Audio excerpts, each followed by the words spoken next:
Hola, muy buenas noches.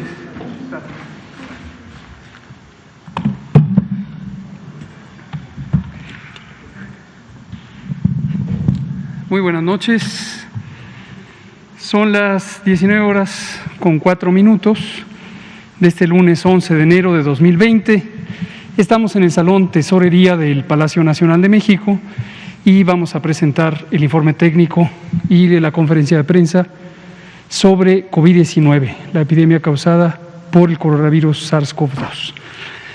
Hoy vamos a tener nuestro informe técnico diario y la actualización de la situación del programa de vacunación contra COVID, o más exactamente contra el virus SARS-CoV-2, para prevenir COVID-19.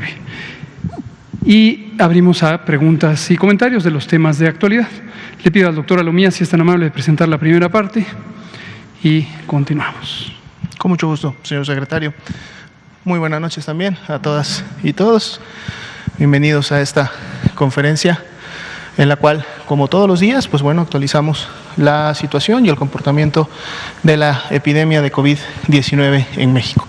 Abrimos siempre con este gráfico, que es precisamente en donde podemos observar cómo se está comportando la epidemia, cómo se ha comportado desde que esta inició en el mes de febrero del 2020 y cuál ha sido su actividad en los últimos meses. Ya veíamos el día de ayer que precisamente abrimos la gráfica para la semana 53, que volvíamos nuevamente a tener un incremento, aunque ligero, pero diferente ya a la tendencia que habíamos tenido en las 2 semanas previas, en donde habíamos tenido descensos consecutivos. Para el día de hoy, este incremento que se encuentra entre las semanas 52 y 53, todavía de la estadística 2020, es de un más 4%. Así también vemos que la curva de casos de personas que se estiman se han recuperado de la enfermedad, más de 1.160.000 al corte del día de hoy, pues continúa también a la par del comportamiento de la totalidad de los casos que en su momento estimamos también han enfermado. 5% continúa siendo la proporción de casos activos. Recordamos siempre, son personas que enfermaron en los últimos 14 días y que para efectos del número representan 84.161, y es precisamente las personas que en su momento pues se consideran, componen la epidemia activa en el país. Los demás, todas las demás, es decir, de la totalidad de estos más de 1.700.000 casos estimados, pues bueno, pertenecen ya a semanas previas o al histórico 2020 que en su momento tuvimos en México. Veamos la siguiente diapositiva. Vamos a también continuar actualizando el porcentaje de positividad, que como ustedes saben nos habla de un poco cómo está circulando el virus en la comunidad, ya que lo que nos dice es que de las personas que en su momento presentan signos y síntomas de enfermedad respiratoria, tanto leve como grave, estamos hablando de estas más de 3.879.000 personas que han sido identificadas con estos signos y síntomas.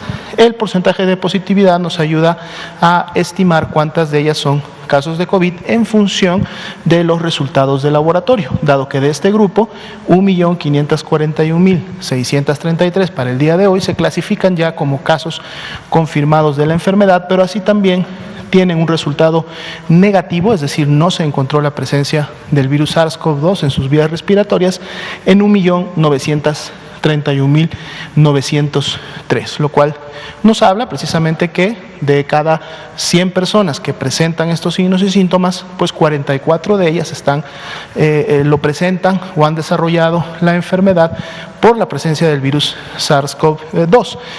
La diferencia, es decir, 56 personas pueden estar presentando la enfermedad a consecuencias de otros virus respiratorios que también son propios de la temporada invernal. Veamos la siguiente diapositiva. Aquí vemos el comportamiento de la letalidad.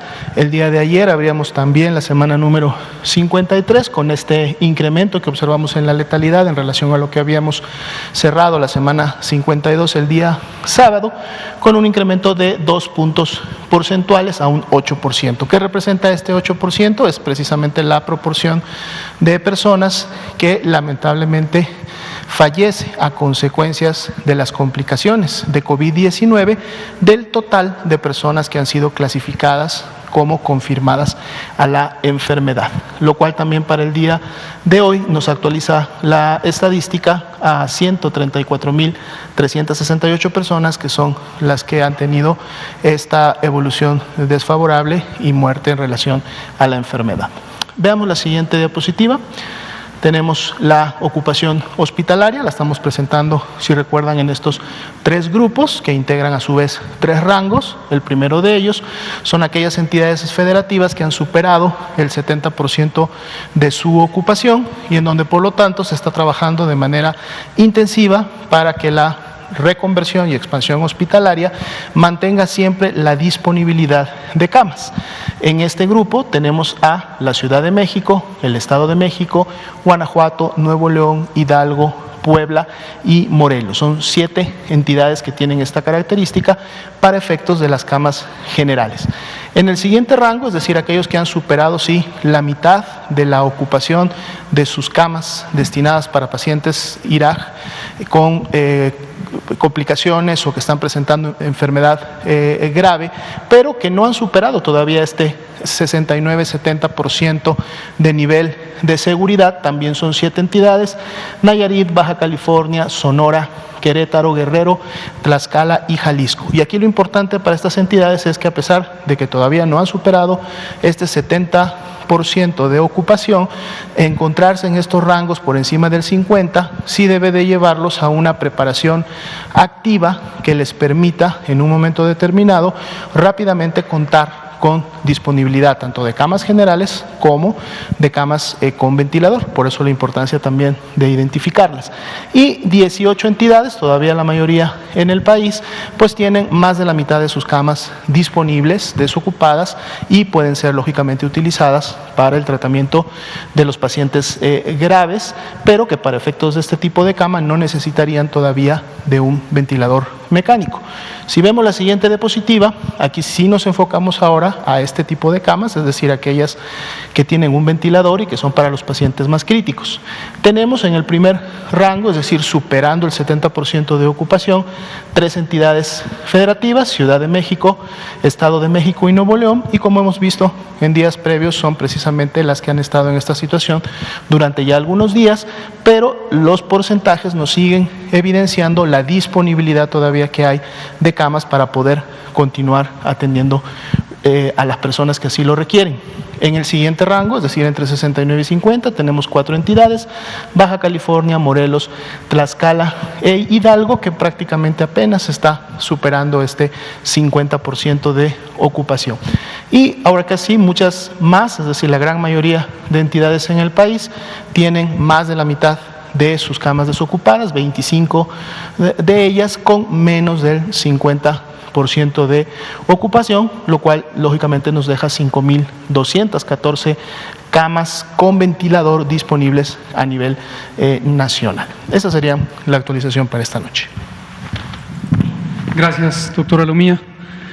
Vamos a pasar al informe de la vacunación contra el virus SARS-CoV-2, y mostramos la estadística de cómo va avanzando el programa hasta este momento, en donde estamos todavía, recordar, en esta fase inicial que le hemos llamado la calibración del operativo. Esta calibración decidimos aprovechar los primeros embarques, que son de un tamaño relativamente modesto, poco más de 53,000 dosis, para afinar los mecanismos con los que estamos distribuyendo y utilizando la vacuna.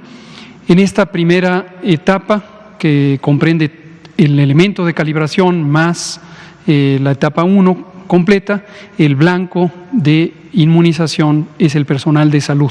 Recordar que el personal de salud no se restringe a médicas y enfermeros y médicos y enfermeras, sino que incluye 11 categorías laborales de todo el personal que atiende en las unidades COVID.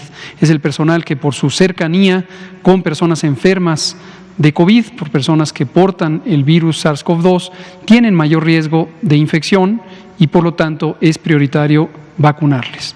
Enseguida continuará el resto de las etapas, y estas etapas, como hemos detallado desde que hicimos público el programa el pasado 8 de diciembre de 2020, incluye a toda la población mexicana. Toda la población mexicana será invitada a ser vacunada en forma gratuita, en forma universal, con las vacunas contra COVID. Toda la población mexicana.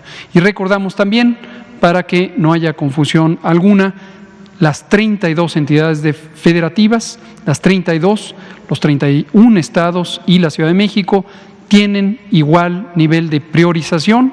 Todas son importantes, en todas hay las poblaciones relevantes para ser vacunadas, que son todas. Siguiendo las recomendaciones de nuestro grupo técnico asesor de vacunación, se ha hecho una priorización en el orden de uso de las vacunas, considerando el riesgo.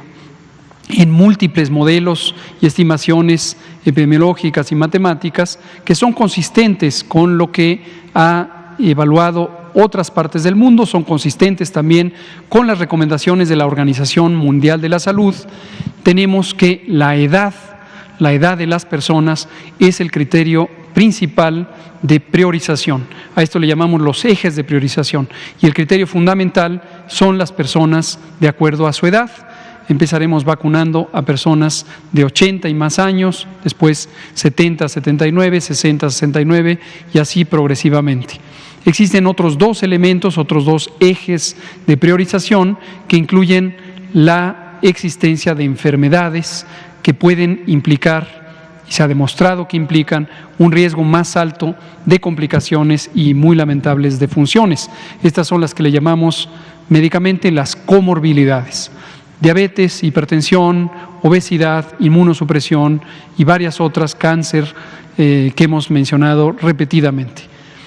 Por último, tenemos un tercer eje de priorización, que es el acontecer epidémico. De acuerdo a cómo se va presentando la epidemia en el país, se va determinando el orden de uso de las vacunas. Concretamente, para esta vacunación inicial, en la etapa 1, a personal de salud, definimos la zona metropolitana del Valle de México como el punto de arranque, por ser precisamente la zona de mayor actividad epidémica en este momento. Nos extendemos inmediatamente, ya desde mañana, a la zona megalopolitana, los estados que están en la periferia del centro de la República, a saber, Morelos, Querétaro, Puebla, Tlaxcala y desde luego también el estado de Hidalgo, además del Estado de México y la Ciudad de México. Y de manera inmediata y también ya desde mañana, que tenemos el primer embarque grande con un poco más de 439,000 dosis, pues son 439,725 dosis, ya se distribuirán por igual un fragmento de este embarque a todas las 32 entidades federativas. Vamos a ver cómo se ha logrado aprovechar este recurso tan importante, tan valioso. Esto está presentado como si fuera una curva epidémica, pero en este caso es una curva de vacunación. Es el número de personas que han sido vacunadas, que se puede ver en este eje y en el número que aparece arriba de cada columna, de acuerdo al día en que las vacunas fueron utilizadas, independientemente del día en que llegaron esas vacunas, aunque las fechas también las presentamos, las fechas de llegada de estas vacunas, que hasta ahorita han sido pocos embarques. Cuando ya sean múltiples embarques, tendremos que utilizar un gráfico semejante para representar la llegada de las vacunas. Y lo que vemos es que nuestra meta ha sido tener en promedio 6,000 a 6,500 dosis de vacunas utilizadas por día, insistimos, durante la fase de calibración. Por ahí hemos visto que algunas personas, quizá con el buen ánimo de aportar conocimientos, pero tal vez no con suficiente claridad de la información que hemos dado, hablan de 50 años que nos tardaríamos en vacunar. Hemos dicho una y otra vez, esta es la fase de calibración, en donde el propósito fundamental es utilizar inmediatamente las vacunas que van llegando y también estar estructurando de la mejor manera posible el operativo de vacunación, que fue diseñado desde hace más de 2 meses ya con el trabajo de campo, el trabajo real de uso de las vacunas, que empezó desde el 24 de diciembre de 2020. Desde luego no planeamos tardarnos 50 años, esto va a ser mucho más expedito. Entonces todas aquellas personas que, queriendo contribuir a la conversación social sobre la vacunación, estoy seguro que con intenciones benévolas, tomen nota de que les están faltando piezas de información o quizá su comprensión sobre la información aquí vertida falta de ser analizada. Vemos, desde luego, variabilidad en la velocidad de uso, medida por el número de dosis diarias, porque esto ha atendido precisamente a las modalidades de distribución de la vacuna entre los distintos centros de vacunación. Pero en promedio hemos estado arriba de los 6.500 dosis. Vemos aquí, por ejemplo, el 8 de enero, que fue el pasado jueves, viernes, sábado, domingo y hoy 11 de enero, 5.672 dosis aplicadas. La siguiente, por favor. Y en esta gráfica lo que podemos ver es de manera acumulativa cómo se van presentando las dosis. Hasta ahorita hemos tenido esta trayectoria lineal de ascenso en el número de dosis, 87.060 dosis administradas, y esto está próximo a cambiar en la velocidad de aplicación en la medida que con el embarque de 439.000 dosis pasaremos ya a el momento de expansión acelerada. Las 32 entidades federativas, muchos más puntos de vacunación, y esto va a cambiar radicalmente en la velocidad de uso, en la medida en que la velocidad de llegada de las vacunas empieza a acelerarse.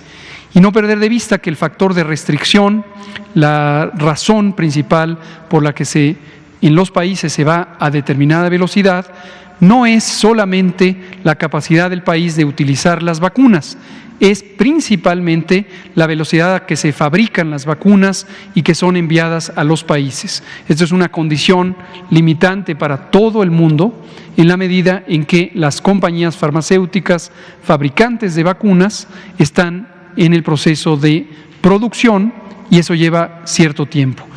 En el caso de México, y esto es alentador, comparado con otros países del mundo entero, y en particular los de la región de América, somos de los países que más rápidamente utilizamos las vacunas. Prácticamente en cuanto llegan, se utilizan.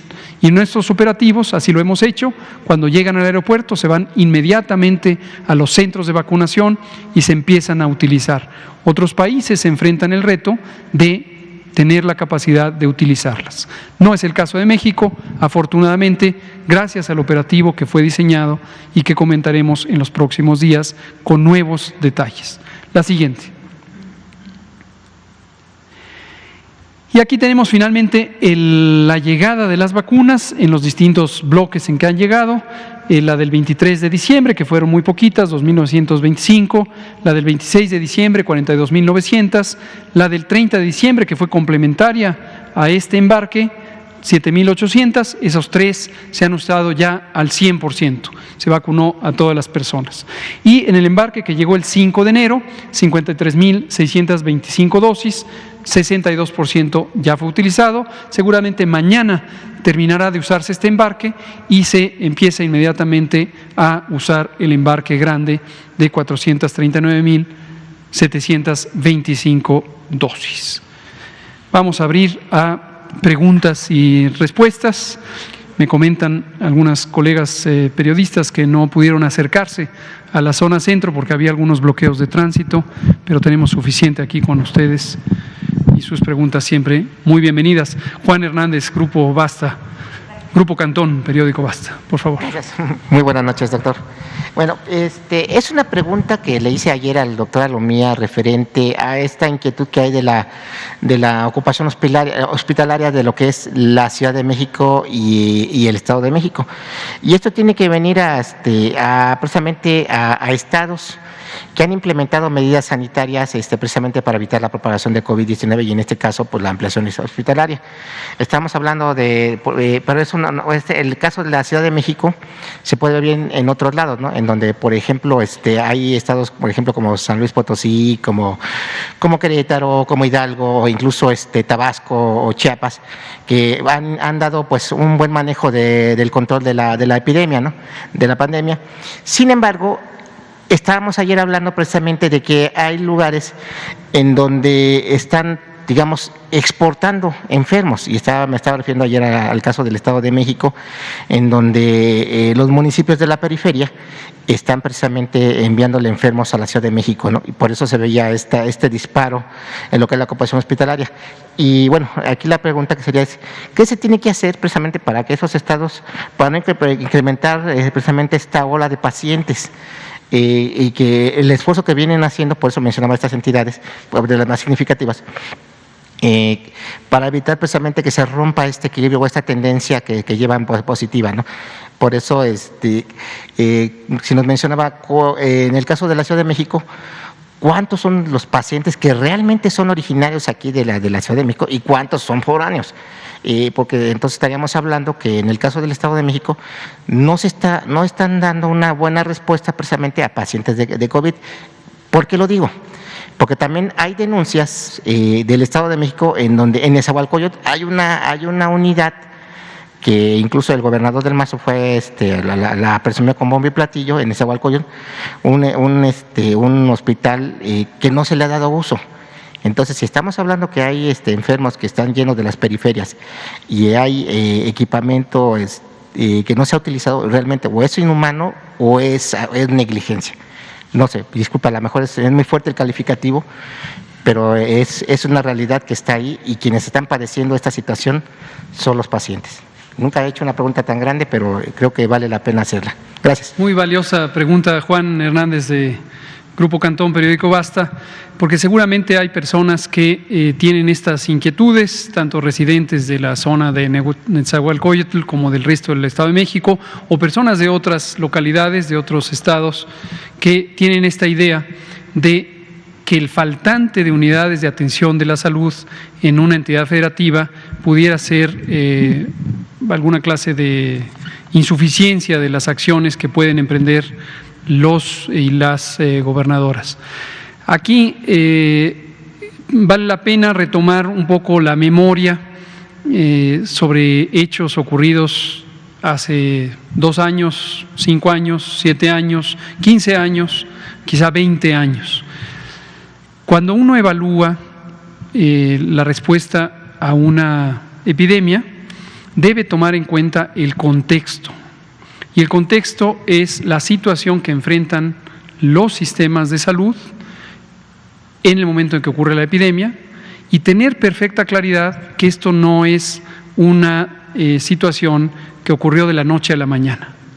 ¿Por qué lo digo? Porque hemos visto a lo largo de todo 2020 un conjunto al que ya me he referido en múltiples ocasiones de personas que opinan en distintos ámbitos, en el ámbito de la acción política, en los medios de comunicación, en columnas periodísticas o incluso en los poderes de la Unión, por ejemplo el Poder Legislativo, que analizan la situación de la epidemia y la respuesta a la epidemia como si todo fuera perfecto hasta el momento que llega la epidemia. Es decir, la idea básica que subyace es que teníamos un sistema de salud suficiente para enfrentar los problemas de salud rutinarios, más una pandemia, la peor pandemia que ha enfrentado la humanidad entera en 100 años.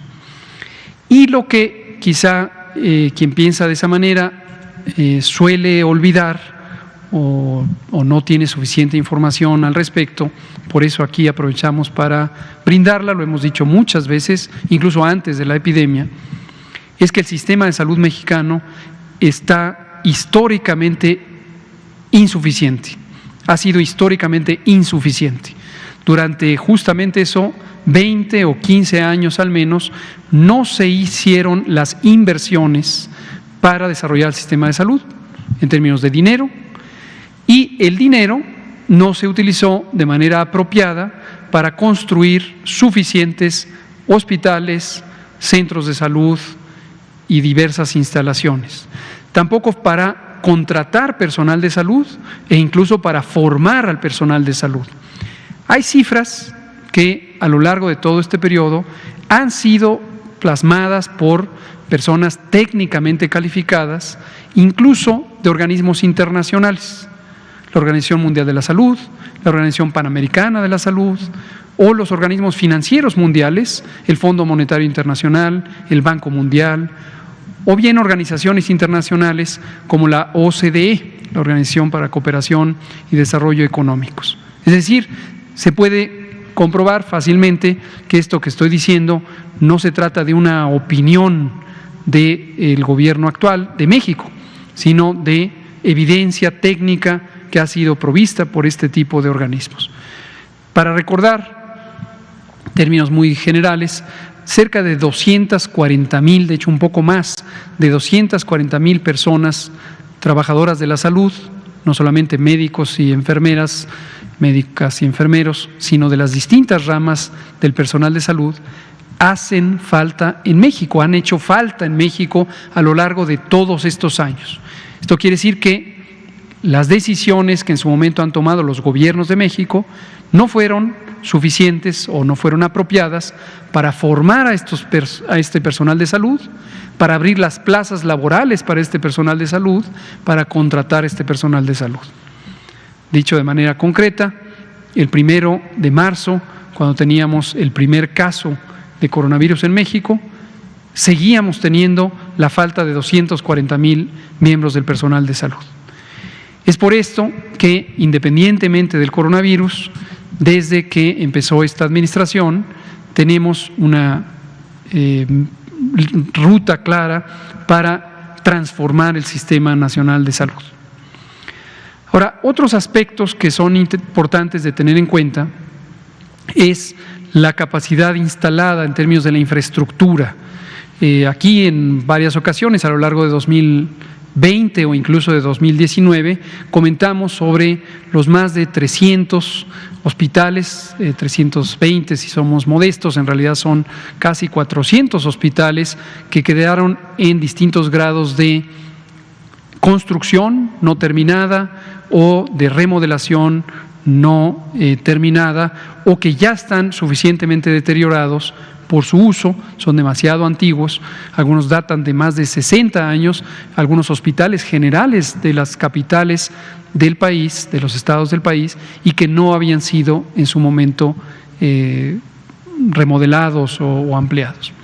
Entonces, todo esto da una situación de enorme insuficiencia en los sistemas, el Sistema Nacional de Salud en su conjunto y los sistemas estatales. Ahora, me interesa mucho destacar esta idea de si un estado está haciendo suficiente comparado con el otro estado, o al revés, si un estado no está haciendo lo suficiente con respecto a su vecino. Aquí hay que tener cuidado en la interpretación desde el punto de vista técnico, porque las capacidades instaladas en cada entidad federativa, en infraestructura, en equipamiento, en personal, dependen precisamente de lo que haya ocurrido en la historia de las decisiones gubernamentales de esos estados a lo largo del tiempo.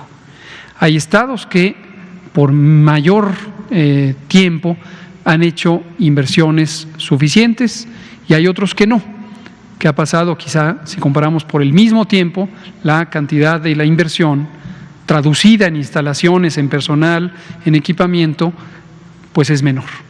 Entonces, en un momento dado, creo que hay que tener cuidado de no juzgar como si fuera una responsabilidad del gobernante en turno, del gobernante de ahorita, si existe o no la capacidad de expandir los hospitales, las camas. La reconversión hospitalaria, de la que hemos hablado desde el inicio de la epidemia, fue uno de los objetivos fundamentales que hemos logrado hasta el momento y que nos trazamos desde enero, cuando empezó la planeación por parte del Gobierno de México de la respuesta a esta epidemia. Se hace con base en la capacidad instalada. Hay camas nuevas que se pueden aportar mayormente en unidades temporales. como la unidad que tenemos aquí en la Ciudad de México, en el Autódromo, en el Centro Banamex, como la carpa geodésica o las carpas geodésicas que instaló el gobierno de Tabasco, el hospital inflable que instaló el gobierno de Hidalgo. Hay varios, en casi todas las entidades federativas hay una o varias modalidades de unidades temporales. Pero las unidades permanentes no se pueden expandir tan rápida o tan fácilmente. En su mayoría, las que han sido expandidas ha sido en las instituciones nacionales. Han sido múltiples hospitales, por ejemplo, 35 hospitales en concreto fueron puestos en servicio gracias a la contribución de las Fuerzas Armadas, específicamente el Ejército, la Secretaría de la Defensa Nacional, con el financiamiento que destinó el Instituto de Salud para el Bienestar, en INSABI. Pero en su mayoría las reconversiones para expandir están basadas en la reutilización de camas existentes, cuyo propósito se reorienta a la atención de COVID. Termino diciendo de manera concreta, en el caso del gobernador del Estado de México, Alfredo del Mazo, identifico que hemos tenido una acción muy decidida, muy responsable, muy consciente del reto y siempre acompañando los esfuerzos, por un lado, del Gobierno de México, el Gobierno federal, y también de sus vecinos, y en concreto de la Ciudad de México. El gobernador del Estado de México y la jefa de gobierno de la Ciudad de México tienen conversaciones prácticamente diarias y se ha trabajado muy coordinadamente en el Valle de México para ir logrando la expansión de capacidades. En un momento dado, no es inconveniente que un Estado envíe, no necesariamente son envíos, pero simplemente la población de un Estado va a un Estado vecino a atenderse. Somos una república federal, somos un solo país. En ningún momento deberíamos entrar en una dinámica de que se tratara la relación geográfica entre estados como si se tratara de países diferentes y que se pusieran límites a la atención de personas que fueran residentes de un estado vecino. Sería sumamente peligroso, sería inconveniente, pero además sería ilegal que un estado le pusiera límites a la atención a personas de otro estado. Eso no debería ocurrir jamás. Si alguien incurre en estas prácticas, estaría demostrando una falta de solidaridad y de conciencia sobre la magnitud de este evento. Y puede pasar que el día de mañana quien cierra sus puertas sea quien necesita ayuda. Entonces no perdamos de vista esto. Por favor. Estamos hablando que el Estado de México es una de las entidades que tiene el mayor presupuesto que se le da, que se le aprueba en la Cámara de Diputados. Es uno de los estados que tiene la mayor densidad de población y en donde, si nos remontamos al antiguo presidente Peña Nieto, él presumía de ahora instalamos tantos hospitales, ahora hicimos tanto, y de repente a la hora de esta emergencia, pues resulta que el estado más fuerte en todos los aspectos económicamente no está dando expresamente el ancho. A José me le entendió mal la pregunta en el sentido de cerrar las puertas. No. Aquí la cuestión es de que no está respondiendo este estado que está considerado uno de los más ricos a la población y la población tiene que buscar precisamente el apoyo en otro lado. Ayer lo explicaba el doctor Alomía, de que precisamente las periferias tienen que irse a la Ciudad de México y la Ciudad de México les abre las puertas precisamente para atenderlos. ¿Sí? Entonces, pero este esfuerzo se está replicando en otros lados donde no están sabiendo responder y tienen que irse a otros lugares precisamente para esa respuesta. Es una situación totalmente humana, ¿no? ¿Cómo se le tiene que hacer precisamente para que casos, no sé, el Estado de México, o hablábamos le mencionaba ahorita San Luis Potosí, o le mencionaba también Tabasco, o le mencionaba Chiapas, que por ejemplo Chiapas con la limitación de recursos, Tabasco también con esta situación que ha pasado, han sabido responder a la pandemia con todos sus altibajos, pero han estado esforzándose precisamente para sacarlo. Entonces, por eso hacía este señalamiento de algo totalmente, no sé llamarlo absurdo, ¿no? Pero que uno de los estados más ricos no pueda dar la atención y tengan que buscar precisamente en el estado vecino y están haciendo todo el esfuerzo precisamente para dar la respuesta a esta necesidad, pues la salud, que Claro. es un derecho universal. Solidaridad. Solidaridad es el punto. ¿Cómo se le tiene que hacer? De manera solidaria. Precisamente tenemos ahora el ejemplo, hay diversas entidades federativas, 11 en concreto, que tienen menor intensidad epidémica, como Chiapas, como Campeche, que pusieron a disposición personal de salud para apoyar a la Ciudad de México. Tenemos en este momento varias brigadas de personal de salud que están atendiendo en los hospitales que están en la Ciudad de México, tanto de las instituciones nacionales como de las que son propiedad de la Ciudad de México, que vienen de otros estados. Esto es una muestra de generosidad, de solidaridad de los gobernadores y gobernadoras de esos estados que, conscientes de que en este momento no tienen tanto apremio, apoyan a la Ciudad de México. Puede ocurrir que el día de mañana o a lo largo de la epidemia ha ocurrido durante 2020 que sea al revés, que quien hoy está ayudando antes recibió ayuda.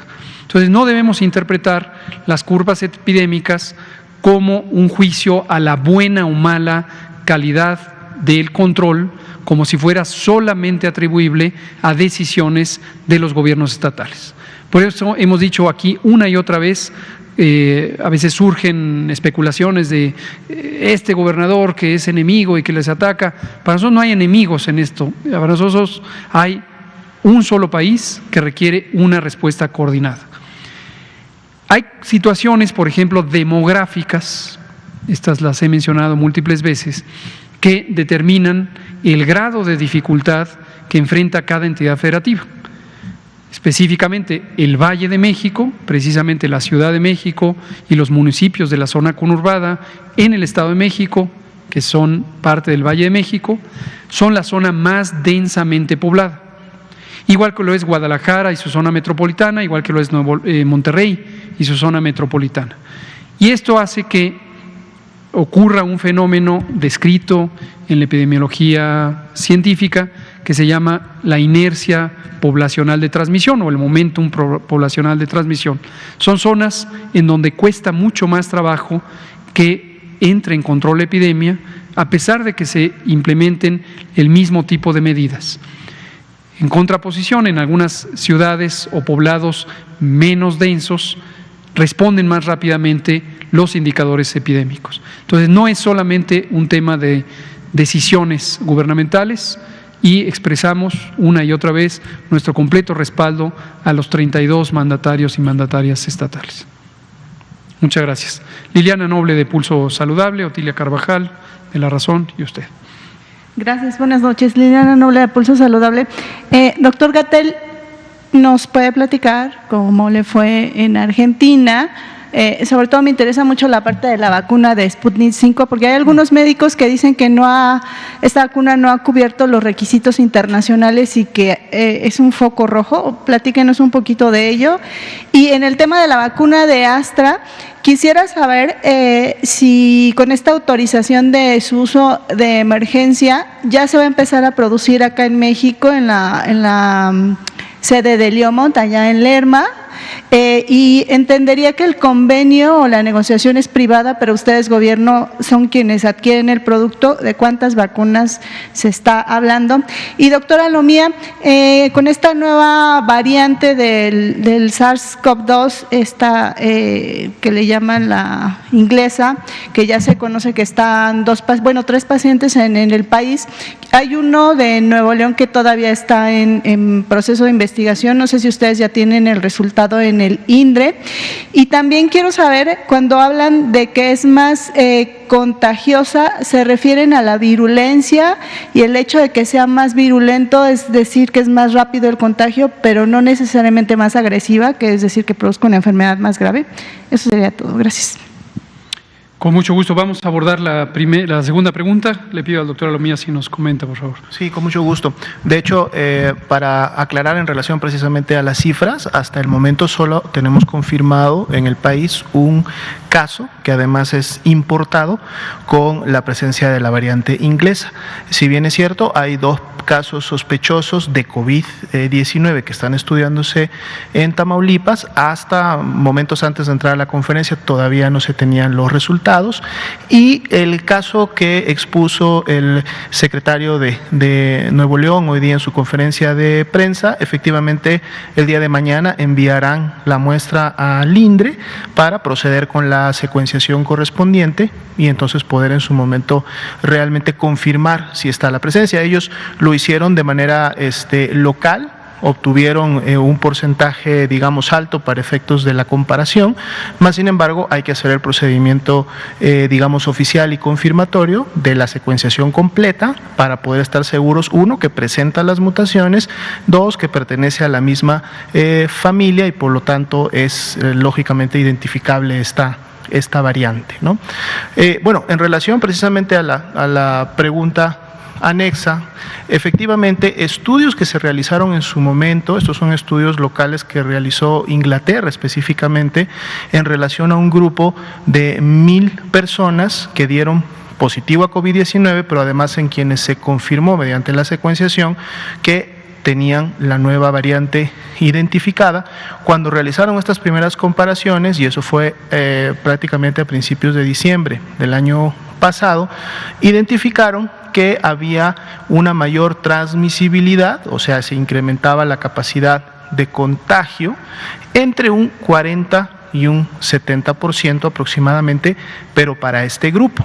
Lógicamente, esto genera información que en su momento debe de seguir siendo investigada, y esa es la principal razón por la cual la Organización Mundial de la Salud ha llamado a todos los países que identifican esta variable a compartir no solamente la variable en sí, sino todas las características epidemiológicas y clínicas de la persona que se identifica con la misma, para a través de la agrupación y estudios, digamos, más abarcantes, poder entonces seguir estudiando. Estamos también nosotros al pendiente y monitoreando día con día a través de la unidad de inteligencia lo que pueda publicar como actualizaciones el mismo Reino Unido, los CDC europeos o la misma Organización Mundial de la Salud en relación a nuevos estudios que nos pudieran dar más información o nos pudieran confirmar si esto que se observó en este grupo de 1,000 personas puede significar lo mismo para grupos más grandes o un comportamiento como tal de esta nueva variante. Lo que sí hasta el momento no se ha identificado ni se identificó en esas 1,000 personas es que la nueva variante tenga, digamos, una capacidad de generar enfermedad más grave que las variantes que previamente ya se conocían o el virus original, ni tampoco está asociado a mayor letalidad. Pero esto continuamos monitoreando para, en función de la nueva información que vaya saliendo día con día y que oficialmente publiquen estas organizaciones internacionales o el mismo país, podamos nosotros rápidamente tomar medidas si en un momento es necesario. Respecto a la misión en Argentina, con mucho gusto comento porque estoy muy contento, fue muy exitosa la misión. Para conocimiento de todo el mundo, aunque creo que esto se estuvo platicando aquí en México en los días recientes. El pasado miércoles 7 de enero, el presidente nos encomendó asistir físicamente a Argentina para una reunión con el gobierno de Argentina. El viaje ocurrió sin incidentes, se fue preparado de manera inmediata y tuvimos la oportunidad de varias reuniones de extraordinaria importancia que resultaron todas de ellas con información clave para que el gobierno mexicano pueda tomar decisiones. El objetivo fundamental de la visita fue establecer este diálogo directo con el gobierno de Argentina para conocer distintos aspectos sobre su plan de vacunación y sobre su plan de adquisición de vacunas, así como los diversos mecanismos por los que lograron tener acceso a algunas vacunas. Y por el otro lado, el visitar, inspeccionar y darle un seguimiento con una visión técnica de salud a la planta en la que se está fabricando la vacuna de AstraZeneca Oxford, que será envasada en México. Y la dinámica de la reunión, desembarcamos en el aeropuerto de Buenos Aires, nos dirigimos inmediatamente a la reunión, platicamos con un par de funcionarias con responsabilidades de alto nivel, la subsecretaria de Acceso a la Salud, la doctora Carla Bizzotti, y la asesora presidencial sobre el tema de vacunación, Cecilia Nicolini. Inmediatamente nos hicieron de conocimiento, intercambiamos puntos de vista, experiencias sobre los planes de respuesta sobre la vacunación, y encontramos enormes similitudes de lo que ha hecho Argentina, lo que está haciendo México, también de los retos que hemos enfrentado en distintos aspectos, tanto técnicos como incluso de comunicación social y de la dinámica social con respecto a la respuesta y a la epidemia misma. Y un par de horas después tuvimos el privilegio de que nos recibiera el presidente de la República Argentina, el doctor Alberto Fernández, con quien tuvimos también una conversación sumamente productiva. Le agradezco y le hemos agradecido a nombre de nuestro presidente, el licenciado López Obrador, sobre esta capacidad de recibirnos tan rápidamente para ayudarnos directamente. Esto lo que nos permitió es, respecto a la vacuna rusa, la vacuna Sputnik, identificar cómo en el proceso de construcción de la evidencia científica de la vacuna rusa, en algunos países, vamos a llamarle de Occidente, o los que no están necesariamente en la esfera de relaciones directas con Rusia, no había llegado suficiente información. Y esta inquietud que usted señala de algunas comunidades médicas sobre una posible inexistencia de evidencia sobre la seguridad y eficacia de la vacuna fue preliminarmente resuelta precisamente al tomar nosotros conocimiento de la existencia de esta información. Al día siguiente tuvimos una reunión con los funcionarios rusos, tanto la parte científica como la parte que hace la gestión de acceso a esta vacuna, y llegamos a algunos acuerdos preliminares que potencialmente le darían la capacidad al Gobierno de México de tener vacunas de esta la patente del Instituto Gamaleya de Ciencias de Rusia. Estamos pensando que podríamos llegar a utilizar hasta 24 millones de dosis de esta vacuna para 12 millones de personas, en la medida en que el esquema de vacunación de la vacuna Sputnik V es con 2 dosis de este producto biológico. Este es el tema de la vacuna rusa. Después, el viernes por la mañana, tuvimos la ocasión de conversar con los dirigentes de un consorcio de empresas farmacéuticas privadas que desde 2010 fue establecido precisamente en respuesta a la vacunación contra la influenza H1N1 en 2010.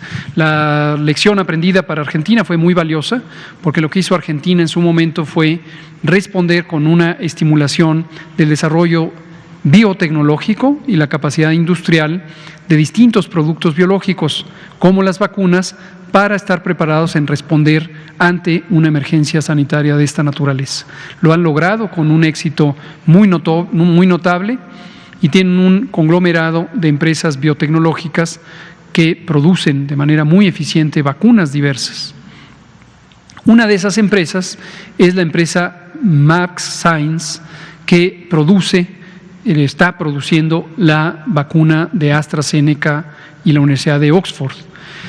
Pudimos visitar la planta, pudimos conversar con el director general, el gerente general, con su directora de calidad y también recorrer la planta. Muy impresionante, es una planta de primer nivel, de enorme capacidad tecnológica, nueva. Está muy nueva esta planta y cubre los mayores estándares internacionales de la producción de biológicos, Y nos dio mucho gusto saber que justamente la noche previa a nuestra visita se había terminado de fabricar el primer lote de la vacuna de AstraZeneca Oxford, mismo que ha sido enviado y estará por llegar seguramente hoy o mañana aquí a México, porque va a ser llenado y terminado en Leomont. Leomont es una empresa farmacéutica mexicana que tiene 90 años de existencia, es una de las mayores empresas farmacéuticas nacionales y es una de las empresas farmacéuticas innovadoras.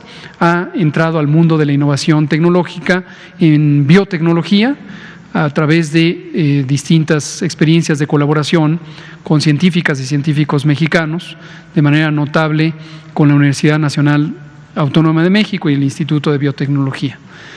Y por eso es competente, tiene además una relación muy establecida por muchos años justamente con los científicos que están en Argentina, y esto hace un empate muy, muy favorable. Aprovecho para comentar, el lunes pasado, COFEPRIS tuvo una nueva reunión, como las que ocurre periódicamente, con Leomont, con el personal del directivo Leomont, para ir verificando el avance de las condiciones de la planta de producción que fue seleccionada, que está en Ocoyoacá, Estado de México, y que también es una planta muy moderna, una planta recientemente inaugurada, pero con grandes capacidades. Entonces vamos muy bien también en la producción de este biológico de AstraZeneca.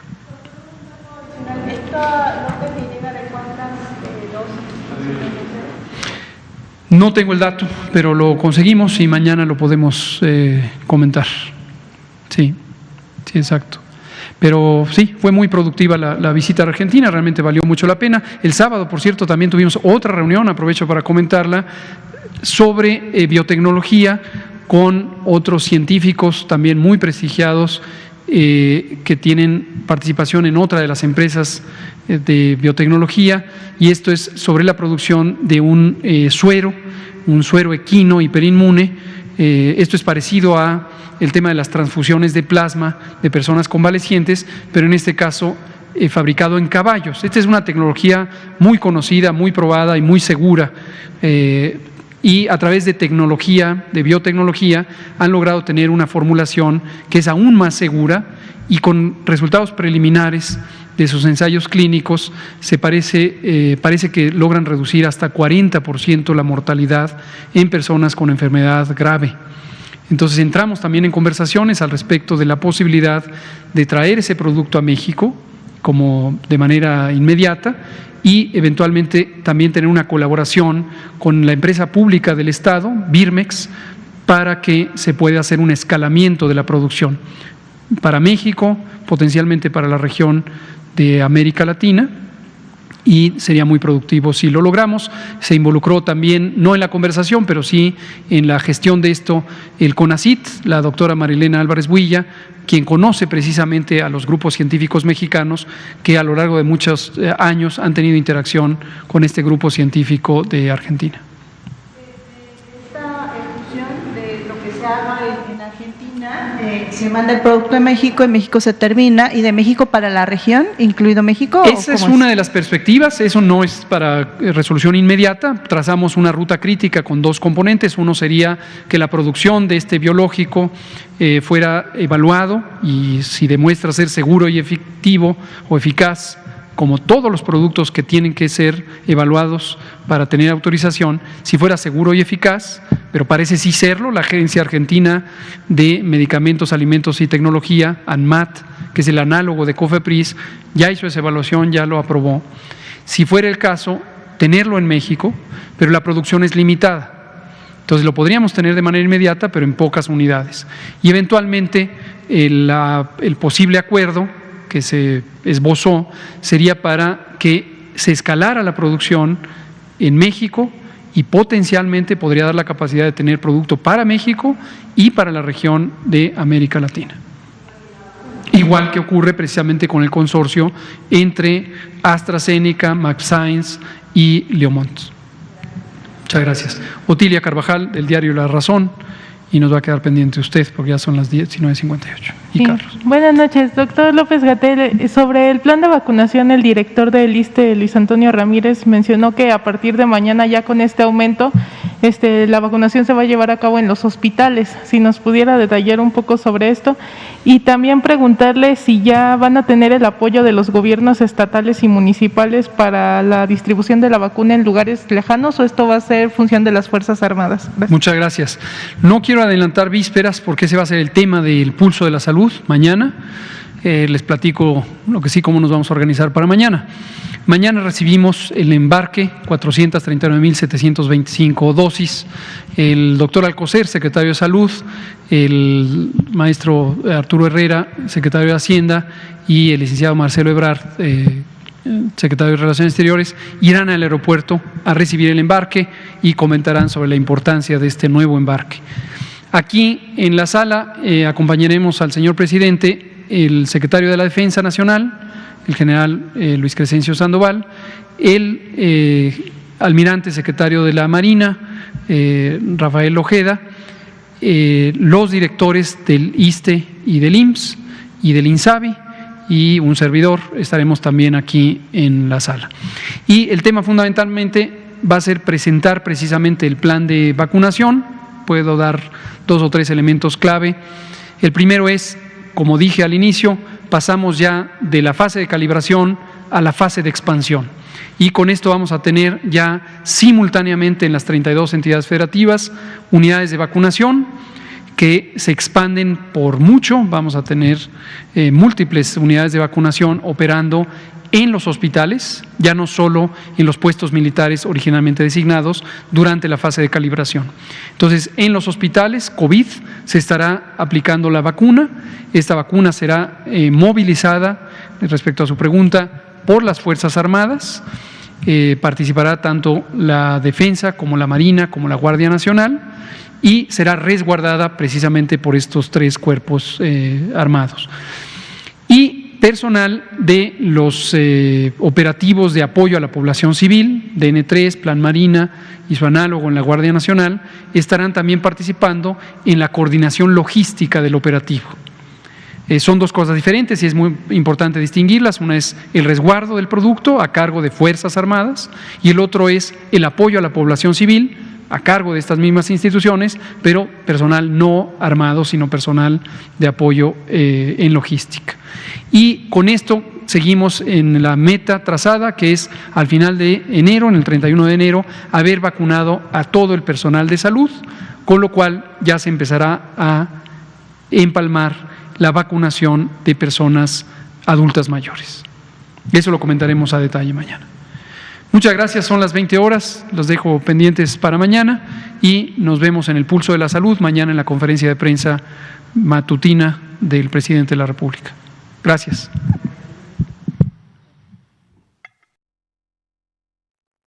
La vacuna contra la COVID-19 ya está en México y durante los próximos meses llegarán millones de dosis más. La vacunación es universal y gratuita, empezando con el personal médico. Es momento de esperanza y tu ayuda es muy importante para enfrentar al coronavirus. Mientras te toca vacunarte, quédate en casa. Mantén limpias tus manos y guarda sana distancia. Recuerda, si te cuidas tú, nos cuidamos todos.